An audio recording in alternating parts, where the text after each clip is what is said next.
Introductory note. Jean Froissart, the most representative of the chroniclers of the later Middle Ages, was born at Valenciennes in 1337.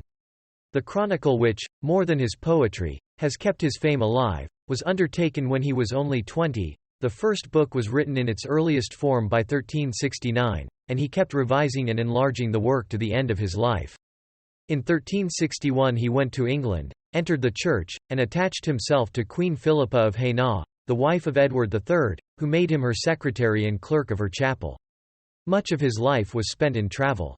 He went to France with the Black Prince, and to Italy with the Duke of Clarence. He saw fighting on the Scottish border, visited Holland, Savoy, and Provence, returning at intervals to Paris and London.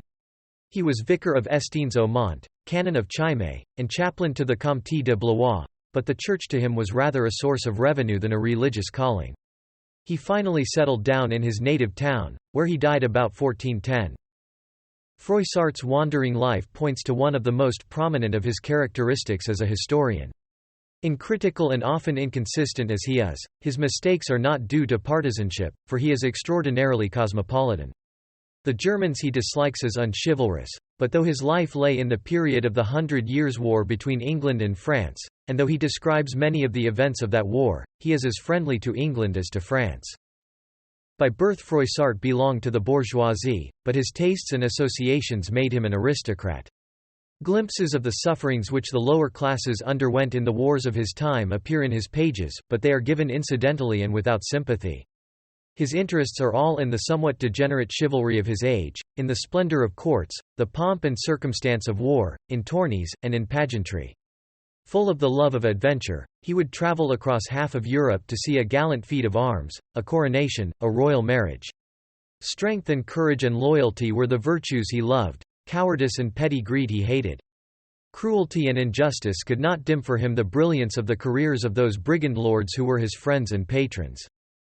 The material for the earlier part of his chronicles he took largely from his predecessor and model, Jean Label. The later books are filled with narratives of what he saw with his own eyes, or gathered from the lips of men who had themselves been part of what they told.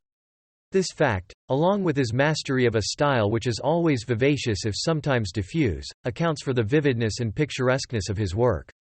The pageant of medieval life in court and camp dazzled and delighted him, and it is as a pageant that we see the Middle Ages in his book. Froissart holds a distinguished place among the poets as well as the historians of his century. He wrote chiefly in the allegorical style then in vogue, and his poems, though cast in a mold no longer in fashion, are fresh and full of color, and were found worthy of imitation by Geoffrey Chaucer. But it is as the supreme chronicler of the later age of chivalry that he lives. God has been gracious enough, he writes, to permit me to visit the courts and places of kings, and all the nobles, kings, dukes, counts, barons, and knights, belonging to all nations, have been kind to me, have listened to me, willingly received me, and proved very useful to me. Wherever I went I inquired of old knights and squires who had shared in deeds of arms, and could speak with authority concerning them, and also spoke with heralds in order to verify and corroborate all that was told me. In this way I gathered noble facts for my history, and as long as I live, I shall, by the grace of God, continue to do this, for the more I labor at this more pleasure I have, and I trust that the gentle knight who loves arms will be nourished on such noble fare, and accomplish still more.